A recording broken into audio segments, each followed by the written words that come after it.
राम राम भाई, मेरे सारे छोटे बड़े भाई भाई बहन मेरे है चैनल में आप सभी का हार्दिक स्वागत है। आइए सुनते हैं सोमवार की व्रत कथा। एक नगर में एक साहूकार है, सेठ सेठानी रहते थे। उनके है धन धान्य की है कोई कमी नहीं थी। उनके बहुत ही धन और कारोबार है बहुत ही है लंबा चौड़ा था। तो बहुत धन धान्य था उसके है, मगर एक कमी थी है कि उसका कोई पुत्र नहीं था, कोई औलाद नहीं थी। वह शिव जी का बहुत ही प्रिय भगत था। वह शिव जी का बहुत ही है पूजा पाठ और धर्म कर्म किया करता था। तो वह शिव जी के सामने है हर रोज पूजा करता था। तो वह ये प्रार्थना करता कि हे प्रभु मुझे है पुत्र की प्राप्ति हो।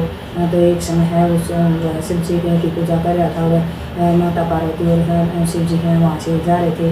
तो शिव जी पार्वती माता बोली है कि हे महाराज, आप इसका कष्ट क्यों नहीं दूर करते। ये सेठ आपका बहुत ही है प्रिय भगत है और आप बहुत ही है पूजा पाठ करता है। आप इसकी से क्यों नहीं है दुख दूर करते। तो शिव जी महाराज बोले हे पार्वती है ऐसे यह सब है अपने अपने कर्मों का फल है। इसके कर्म में है औलाद नहीं है इसलिए आप किस किस का दुख दूर करोगी। तो वह बोली है नहीं महाराज, आप यह सेठ तो आपकी बहुत ही सेवा करता है और बहुत ही पूजा करता है। आप इसका कष्ट दूर करो। तो शिव जी महाराज के कहने पर है पार्वती माता के कहने पर शिव जी महाराज ने है उस सेठ कहा के लिए कहा कि ठीक है मैं है इसको मगर इसके कर्म में है पुत्र की प्राप्ति तो नहीं है, मगर है इसे मैं आपके कहने पर है पुत्र दे देता हूँ। मगर ही है 12 वर्ष का है ही रहेगा, 12 वर्ष तक है जीवित रहेगा। इसकी आयु बहुत ही कम है रहेगी। तो उसने है शिव जी महाराज ने है पार्वती के कहने पर सेठ को वो पुत्र है कहा वरदान दे दिया। उस वह सेठ हर रोज़ की तरह ऐसे ही पूजा पाठ करता था। मगर एक दिन है रात को सपने में है शिव जी महाराज है उसे सपन में दिखाई दिए और बोले कि हे है सेठ है तुम्हारा पुत्र प्राप्त होगा, मगर है वह 12 वर्ष की है आयु का होगा। तो सेठ को हो उसके है यह जानकर है न तो उसको खुशी हुई और न ही दुख हुआ। तो वह फिर कुछ दिन बाद है सेठानी है गर्भ से हो गई और उसको एक है सुंदर है पुत्र के हो गया। उसके है सुंदर उसे सेठ को सब लड़के की बहुत ही खुशी मना रहे थे। उसका जसोटन किया और सब कुछ किया, मगर सेठ को कोई खुशी नहीं थी उससे पुत्र के, क्योंकि वो उसे पता था कि 12 साल तक ही जीवित रहेगा। तो फिर वह पुत्र है बहुत ही सुंदर और कला के साथ है उसके घर में है बढ़ने लगा। 11 साल है का हुआ तो उनको सेठ को बहुत ही चिंता हुई। सेठानी बोली है कि इसके शादी कर देते हैं। सेठ ने उसे मना कर दिया और काशी पढ़ने के लिए उसके मामा को बुला लिया कि इसको काशी पढ़ने के लिए लेकर जाया जाए। उसके मामा को बुला लिया और उसे काफ़ी धन दौलत देकर उसके साथ काशी पढ़ने के लिए भेज दिया। और उसे कहा कि जाते जाते है रास्ते में यह गौरव करते जाना, दान पुण्य करते जाना। तो उसके मामा और उसका भांजा दोनों चले काशी के लिए चल दिए और रास्ते में जाते जाते करते और दान पुण्य करते जाते एक नगर में है जहाँ वह ठहरे हुए थे। वहाँ एक है राजा की है लड़की की है शादी थी। उस वह दूल्हा एक आँख से काना था। वह उस लड़के का पिताजी है उसे सेठ के लड़के को देखकर है सोचा है कि है क्यों न मैं इस लड़के के साथ अपने हैं बेटे है बहू का लगन करवा दूँ और बाकी की रस्में हैं अपने बेटे के साथ करवा दूँगा। तो उसके है मामा को लालच दे दिया और उसे है तोरण की रस्म करवाई गई और फिर है फेरों की रस्म करवाई गई।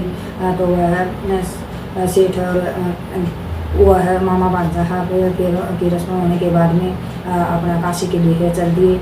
जाता जाता है वह लड़का दुल्हन के पल्ली पर लिख गया कि यह जो जिसके साथ तुम्हारी बधाई होगी वह तुम्हारा दूल्हा नहीं है, वह एक आँख से काना है। तुम्हारी शादी तो मेरे साथ हुई है और मैं काशी पढ़ने के लिए जा रहा हूँ। तो उसने वह यह लेकर चला गया। लड़की ने है उसे देखा तो अपने पिता से बता दिया कि यह लड़का यह मेरा पति नहीं है, यह तो एक आँख से काना है। और फिर सब तरह का यह चर्चा फैल गई कि भाई ये इसका पति नहीं है। तो लड़के के पिताजी ने है फिर स्वीकार कर लिया कि भाई ये मेरा लड़का ये इसके साथ मेरी लड़की की शादी नहीं हुआ, तो सेठ का लड़का था और है यह मेरे लड़के के साथ इसकी शादी नहीं हुई। तो यह बात स्वीकार कर ली। वह लड़के की बारात वापस ले गया और उसने राजा ने उस लड़की को उनके साथ भेजने से इनकार कर दिया। फिर लड़की अपना इंतज़ार करती रही। उसने एक वाटिका लगा ली और उसमें उसको सींचती रही और वह हर रोज़ उसमें जल देती वो करती उसका इंतज़ार करती रही। फिर वह लड़का 12वें साल में हुआ तो वहाँ मामा ने यज्ञ रचाया हुआ कराया हुआ था। तो वैसे लड़का बोला, मामा हाँ मेरी तबीयत ठीक नहीं लग रही, मेरा जी घबरा रहा है, मैं जाकर सो रहा हूँ। तो वह लड़का यह कहकर अंदर आकर सो गया तो उसकी मृत्यु होगी। फिर लड़के का मामा अंदर आके देखा तो वह उसका भांजा मर चुका था। तो उसको देख कर वह चुप रहा, क्योंकि अगर वह अल्लाह करता तो उसका यज्ञ खराब हो जाता, कोई खाना नहीं खाता। उसने अपना चुपचाप जाकर हवन में बैठ गया और अपना यज्ञ पूरा किया। यज्ञ पूरा होने के बाद में ब्राह्मण को भोजन करवाया और दान दक्षिणा दी। उसके बाद अंदर आकर वह भांजे के पास आकर रोने लगा। तो वहाँ से शिव जी पार्वती जा रहे थे। तो पार्वती बोली है कि हे महाराज किसी की रोने की आवाज़ आ रही है। तो फिर देखा तो बोले कि यह तो वही लड़का है जो सेठ का लड़का है जो शिव जी के वरदान से हुआ है। तो पार्वती बोली हे महाराज इस लड़के को जीवन दान दीजिए, नहीं तो इसके माता पिता मर जाएंगे। उन्होंने अपने 16 सोमवार का व्रत किया हुआ है। तो वह शिव जी के आग्रह करने के बाद में उस शिव जी ने उस लड़के को जीवन दान दे दिया। वह मामा लड़का जीवित हो गया और फिर वह अपनी शिक्षा ग्रहण कर वापस आने लगे। तो लड़के के पिताजी ने उसको पहचान लिया कि ये लड़का वही है।